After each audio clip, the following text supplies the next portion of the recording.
Ešte by som asi počkala nejakú tú chvíľku, aby sa aj ostatní stihli prihlásiť, inak ahojte. Plánuješ sa vyjadriť k tomu, ako Jozef povedal, že nie je otcom tvojho syna?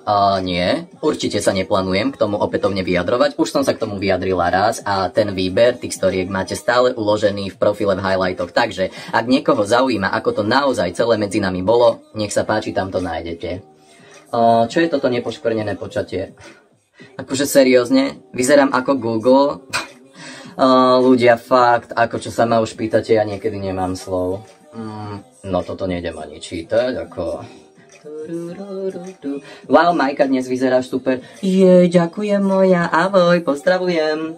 Čo hovoríš na to, ako celá dedina momentálne dáva na teba hejt? Akože úprimne...